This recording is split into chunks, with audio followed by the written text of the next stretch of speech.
Bonjour à tous et à toutes. Allons-y donc avec la première étape, l'identification de vos besoins. Je ne sais pas pour vous, mais lorsque j'écoute des lignes ouvertes à la radio, j'entends certaines personnes appeler les chroniqueurs automobiles pour leur demander si tel ou tel véhicule est meilleur qu'un autre. Lequel est-ce que je devrais choisir?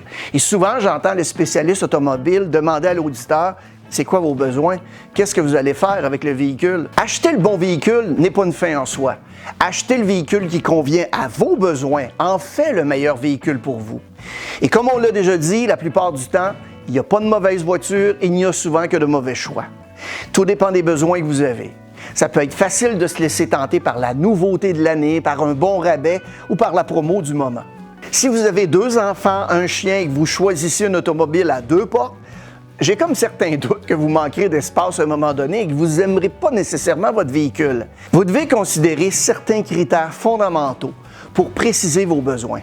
Et à cet effet, vous retrouverez dans la fiche description une feuille de travail pour vous aider dans votre recherche. Imprimez-la et répondez aux questions avec là où les personnes ayant à prendre la décision d'achat ou bien celui ou celle qui l'influence. Commencez par faire le bilan des 6 derniers mois d'utilisation de votre véhicule en vous posant certaines questions comme par exemple, combien de kilomètres avez-vous parcouru pendant la dernière année?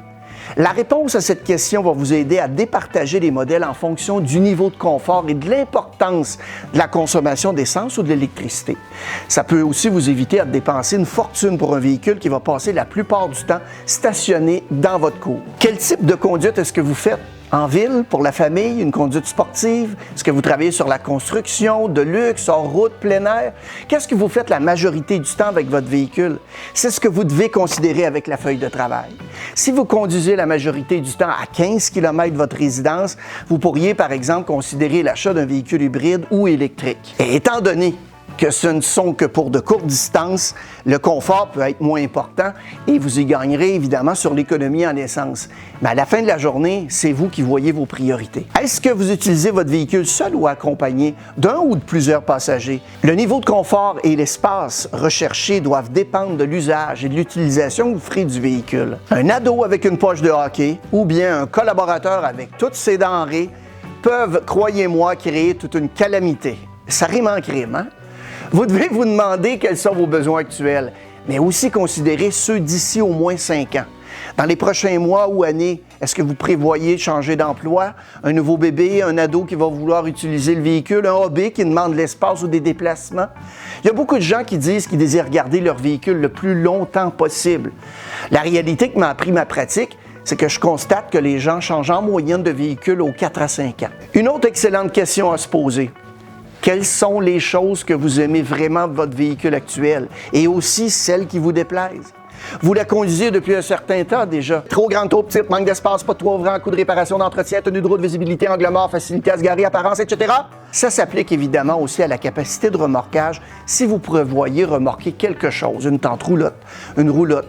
Considérez donc un véhicule qui est conçu pour tirer la charge que vous voulez, sinon vous pourriez abîmer le véhicule au fil du temps. Et je vous rappelle que tous les points qu'on vient de décrire rapidement se retrouvent évidemment en question dans la feuille de travail que vous pouvez retrouver dans la fiche de description au bas ici de l'écran. La deuxième étape, établir un budget.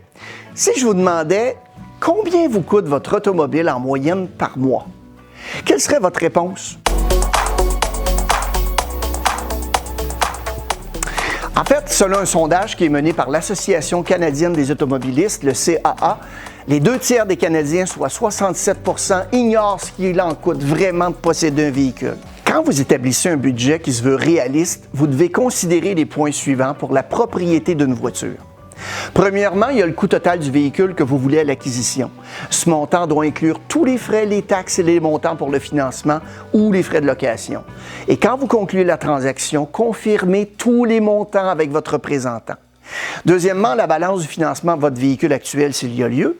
Troisièmement, les protections acquises lors de l'achat du véhicule, comme la garantie prolongée. Quatrièmement, les coûts d'utilisation de votre véhicule, c'est-à-dire les entretiens, les assurances, permis de conduire, immatriculation, essence et ou électricité. Si vous aimeriez que l'on présente d'autres sujets sur ce thème ou si vous avez des questions ou commentaires, eh bien, je vous invite à les laisser au bas de l'écran.